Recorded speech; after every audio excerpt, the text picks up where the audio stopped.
자, 지금 이제 그 추세 매매와 변동성 매매에 대한 이 내용이 있는데, 이건 공지사항에 보시면은 교육 자료가 자세히 나와 있어요. 교육 자료가. 그러니까 그거 참조하시고, 요 이제 첫 번째 뭐 아침장 공략주에 이제 오픈해드린 종목인데, 첫 번째 기준 하나솔루션이에요. 보시는 것처럼 5월 20일부터 10월 14일까지 우리나라에서 금액 기준으로 가장 많은 매집이 되어 있는 종목 중에 하나입니다. 2위죠. 1위가 셀트리온인데 셀트리온 시가총액 10위, 지금 23조 이렇게 하죠. 하나솔루션은 지금 9조 원이란 말이에요. 1억 9,100만 주짜리 46,950원이 9조. 결론적으로는 시가총액 규모의 차이가 있는데, 그럼 하나솔루션이 비중으로 더 많이 산 거죠. 그리고 얘기했죠. 하나솔루션 1억 9,100만 주라고. 그럼 몇 프로? 10%야. 10%. 여기서 지금 10%를 매집했다. 10% 매집한 종목 없어요. 응? 그러면 여기 최소 요 안에 있는 종목에서는 매집률 1위, 거래대금 2위, 매집률 1위. 거래대금의 매집 금액이 2위, 매집률 1위. 그러니까 요거는 왔다 갔다 해요. 2,400개 종목에서 어마어마한 매집이 돼 있는 겁니다. 그럼 하나솔루션의 이 매집 기준에서의 목표 주가, 쌍끌이거든요. 개인들만 주구장창 뺏겼고, 지금 10%딱 매집을 했으니까 30에서 50% 이상 들어 올려놔야 돼, 평균 단가 대비. 예? 엄청난 수급입니다. 그 수급 덕분에 움직이는 거고, 앞서 이제 에코프로 세 차례 전량 차익 실현하고 재편입하는 과정에서 이러한 에코프로의 주봉에서의 샛별형 부분 보여드렸죠. 상승 인표 확인요. 똑같아요. 저게 이제 7월 28일 날 실적 발표 나오고, 실적이 하나솔루션이 이제 2분기 영업이익을 1,600억 정도 예상했는데 2,770억이 나왔어요. 왜? 태양광에서 드디어 또 흑자 전환이 되면서 미국의 정책의 영향이죠. 그럼 당분간은 그 정책의 영향을 계속 받을 수 있다.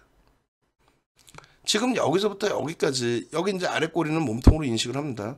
그리고 5MA, 20MA 거래량을 넘겼기 때문에 장악형 여기서부터 봅니다. 장악 확인형 받고요. 엄청난 수익이죠. 그럼 여기서 이제 공부하신 분들은 요 자락에서 차익 실현을 합니다. 왜냐하면 캔들 패턴으로는 뭐예요? 석별형이 완성이 돼요. 캔들 패턴으로 석별형이. 예? 전략적으로는 가지고 갈 수는 있어요. 왜냐하면 우리 같은 경우에 이제 거래가 수반되어 있는 상태에 수급이 들어오면서의 흐름이었고, 정책이 기가 막혔고, 그다음에 시장이 너무 급격하게 깨지면서 조정이었기 때문에 감내를 좀 할 수 있는 부분이었죠. 그런데 이게 최악이었죠. 이게 시장 반등이 나오는데 이렇게 깨지니까. 원래로 따지면 요 바닥의 기준이 시장 지수 여기일 때 가격이에요. 근데 원체 강하게 움직이다가 이렇게 되니까 여기서 접근하셨던 분들은 이제 당황스러운 거죠. 그러다 보니까 이제 뭐 나름대로 손절한답시고 손절하고 두 번 다시 안 보겠다고 하고, 그러면 안 된다는 거예요. 명확한 기준을 잡아야죠. 실적 개선폭에 대한 기준, 또 기초 소재가 가지고 있는 실적의 기준, 거기에 일단 어찌됐건 메이저든 소형주든 메이저든 수급 논리인데, 소형주는 외국인기관 메이저의 수급이 안 들어오는 상태에서 깜깜이 매매인 거고, 대형주는 이렇게 수급이 들어와요. 근데 주식수가 1억 9,100만 주짜리라는 걸 알아야 몇 퍼센트 들어오는지를 확인을 할 수 있는 거죠. 저때가 한 3%인데 시가총액이 7조 원대 하는 종목의 3% 작지 않은 물량이라고 그랬잖아요. 그러니까 결론적으로 이제 바이든 대통령 방한할 때에 이렇게 태양광의 기준이 재차 부각이 되고 폭등이 나왔다고 친다면, 그 다음번에 흐름에서 이제 시장 영향으로 좀 무너졌었고 과도한 흐름이 연출이 됐었죠. 근데 문제는 이 바닥을 찍으러 내려오는데 수급이 조금 꼬여 있다가, 사실 조금 꼬였어요. 조금 꼬여 있다가 다시금 쑥 들어옵니다. 결정적인 계기는 요 기준이 말씀드린 7월 28일 날 보합권에서부터 움직여요. 뭐 때문에? 실적 발표. 몇 프로 움직여요? 거의 20% 움직입니다. 시가총액 7조에서부터 20% 올라서 일본 기준으로는 요 4만 원 초반에 종가가 형성이 됐어요. 4만 800원인가? 4만 1,000원 찍고 3만 800원까지 밀렸다가 이렇게. 그러니까 결론은 다른 그 사람들은, 특히 이제 다른 전문가들, 여러분들의 멘토는 오버슈팅이다.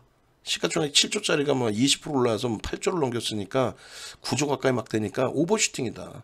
수급을 안 보고 또 실적 얘기 안 하고. 결국은 우린 여기서 계속 사죠. 어떻게 돼요? 계속 강세입니다. 뭐 이럴 때 장악형의 기준 뭐. 근데 수급이 계속 들어오는 강세예요. 그러면 수급이 들어올 만큼의 명분이 있느냐라고 했을 때 이때 조정은 뭐 시장 조정도 있었고요. 그다음에 이제 6월 말 기준에 미국 쪽에서 이제 대법원 판결이 나옵니다. 2015년도에 오바마 대통령 때 제기해놨던 민주당을 지원하는 17개 주와 그리고 석탄에서 두 군데서 미국의 환경청의 규제가 월권 아니냐, 과도하지 않냐. 그래서 대부분은 결국은 과도하다라고 판단을 합니다. 주어진 권한보다 너무 크게 왜 그 전통에너지 업체에 대한 세금의 확대라든가 이런 부분 때문에 어려움을 주느냐. 어찌됐건 그런 내용도 있었고요. 뭐 여러 가지.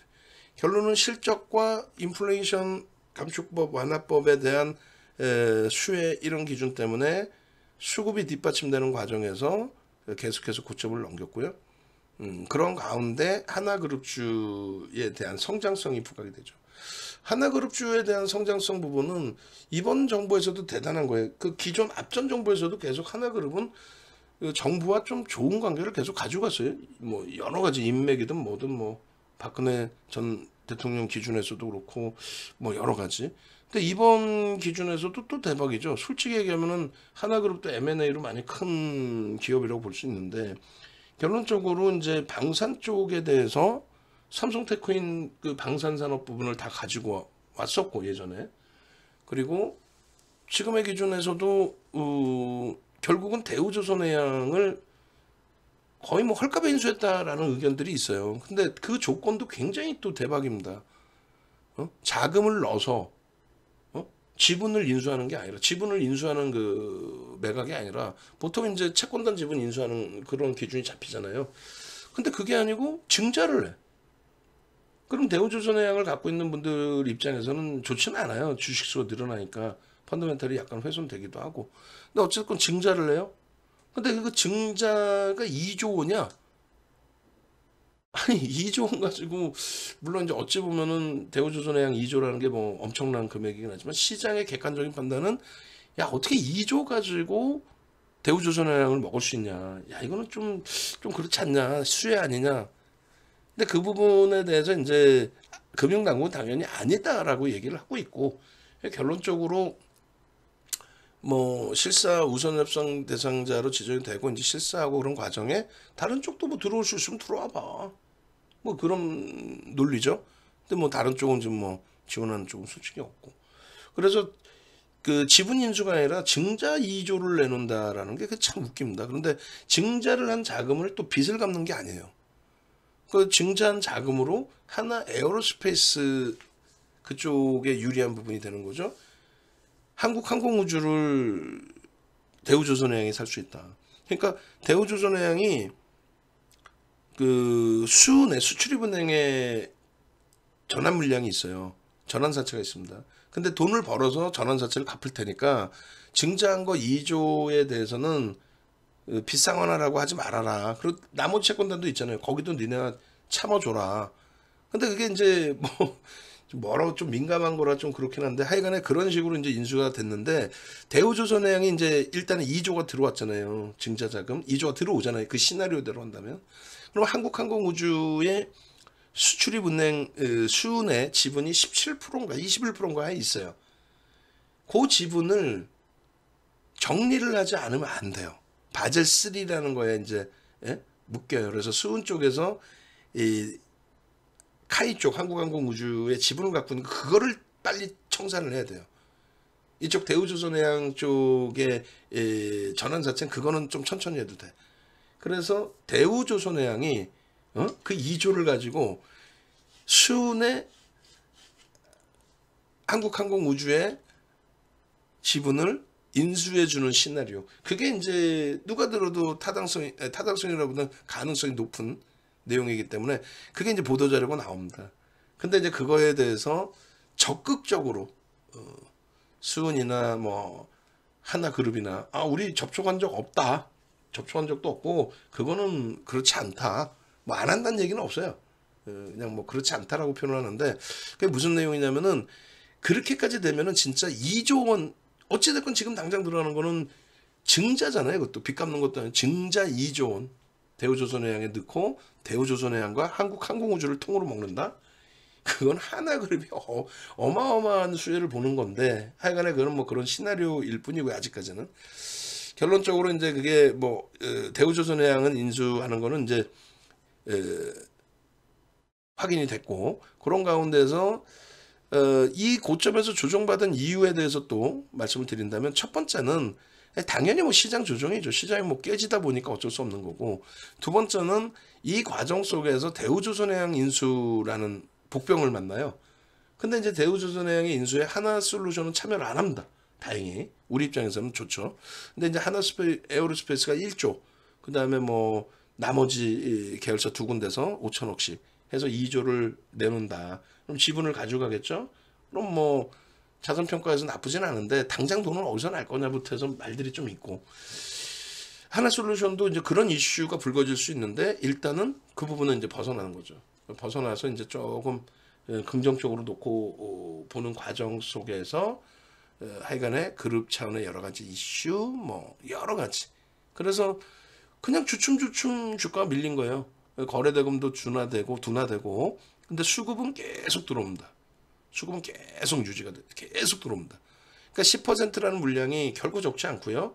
아까 보신 것처럼 우리나라에서 뭐 첫 번째, 두 번째 왔다 갔다 하고 지분율로도 1위이고 다만 이제 여기서 추가적으로 들어올 거냐 주춤거릴 거냐 이게 문제인데 제가 볼 때는 더 들어올 수 있는 위치라는 거죠. 그래서 결론은 돌려진다의 기준을 잡아요. 그리고 제일 중요한 거는 매수 평균 단가의 이 하나솔루션의 매수 평균 단가가 46,000원 수준이에요. 프리미엄이 없어요. 그래서 월요일날 시장이 주춤거리고 휘청거리더라도 편입 설정 범위를 가져갈 수 있는 거예요. 그리고 우리는 요 기준이죠. 예를 들어서 이게 이제 51,000원일 때 아까 말씀드린 것처럼 51,000원일 때에 공격적으로 VVIP방에서 공격적인 매도를 잡아들이지 않는다 할지라도 어떤 기준이 잡혀요? 교육받은 그대로 꼬리 기준에서의 차익 실현 범위 또 이슈 하나 또 있죠. 지금 자체 이슈가 기업 분할에 대한 이슈인데 그거는 호재입니다. 악재가 아니에요 절대. 호재인데 어쨌든 그 인적 분할은 무상증자와 비슷한 효과를 냅니다. 그래서 인적 분할의 무상증자와 비슷한 효과는 일단은 뭐라 그럴까요? 내년에 형성돼 있어요. 내년 3월에. 그래서 그거는 이제 좀 시차가 발생이 되고 물적 분할도 주력 사업을 물적 분할을 해도 사실은 문제가 없는데 이번에 또 안 좋으려니까 그게 이제 정확하게 여러분들이 교육을 받으셔야 되는데 제가 35년 주식하면서 또 25년 동안 멘토링 서비스 하면서 물적 분할이 악재라고 그렇게 악을 쓴 적은 이번이 처음인 것 같아요. 처음입니다. LG 에너지솔루션 물적 분할이 악재다. 그 LG화학도 LG 에너지솔루션 물적 분할 때문에 조정받은 거 없어요. 농담해라. 나중에 기회 되면 다시 설명을 드릴 거고. 그리고 두 번째 기준에 에코프로와 에코프로 BM 악재입니까? 아니야. 에코프로 BM 물적 분할하고 에코프로 폭등 나온 거 봐요. 그리고 이제 실질적으로 이번에 이제 그 분위기가 계속 엉뚱하게 엉켰는데 카카오 그룹주들이 전체 깨지다 보니까 엉켜버린 부분이 있죠. 카카오 게임즈가 또 뭐 물적 분할 형식의 기준이 되죠. 주력 사업 부분을 물적 분할을 해서 진행을 하겠다 이렇게 돼 있는데 그 부분이 원래는 물적 분할하는 게 더 좋은 내용인데도 불구하고 이제 하여간 주가가 카카오 그룹주 주가가 깨지는 상태에서 그 내용이 나오다 보니까 물적 분할은 악재다. 그 IPO를 여러 가지 이유에서 처리를 했어요. 근데 하여간에 이제 그 하나솔루션은 이 물적 분할이 주력 사업이 아니라 주력 사업 물적 분할해도 제가 볼 땐 대박입니다. 하나큐세 딱 IPO 해가지고 돈 딱 들어오는 순간 지금 흑자로 전환해놨으니까 돈 들어오는 순간 지금까지 쏟아부었던 자금을 하나솔루션은 블록들을 통해서 다 회수하고도 어마어마한 수익을 가지고 올 수 있죠.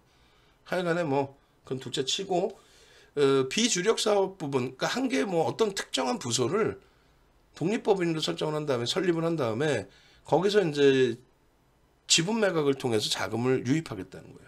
지분 매각을 통해서. 그러니까 매각을 자신 있나 보죠. 그래서 이제 그렇게 해서 그 자금을 가지고 미국에 본격적으로 태양광 시설을 또 증가시키겠다. 시설을 더 늘리겠다. 미국의 정책에 또 맞는 정책 아닙니까? 그래서 그런 내용들에 있어요. 그리고 이제 그 물적 분할을 반대하는 분들은 내 주식 대사가 주식 매수 청권 행사를 할 수 있는데 좀 형식적이죠. 사실 700억 정도뿐이 안 돼서 경쟁률이 높아요. 만약에 주가 계속 이렇게 있으면은 내 주식을 5만 천 원에 사주세요. 그 가격이 5만 천 원이에요. 5만 천 원에 700억을 사겠다 이거야. 근데 시장이 무너지면서 이제 지금 5만 천 원 밑에 있는데 저 당시에 꼬리 달고 올라왔을 때 그 전에 말씀드렸어요. 만약에 이제 시장 반등 나오고 이제 돌릴 때 흐름에서 5만 천 원을 넘기면 요 바닥에 4만 5천 원 수준에 들어왔던 10% 수익 난 물량들이 매수 청구 행사하기 귀찮으니까 장내 매도할 수도 있다. 더 올라가더라도. 그래서 매매가 아주 원활하신 분들은 차익 실현 재편입이 가능하다. 이렇게 설정을 해드렸어요. 그리고 전체 공식적으로는 매도 강도를 강하게 드리진 않았습니다. 그렇게 하고 이제 대밀려 있는데 가지고 유지하신 분들의 경우는 이제 뭐 시장의 흐름에 대해서 좀 같이 들여다보시면서 판단하시면 될 것 같아요. 자, 그렇게 해서 이제 하나솔루션도 편입의 기준으로 설정을 해드린 겁니다. 아시겠죠? 하나솔루션.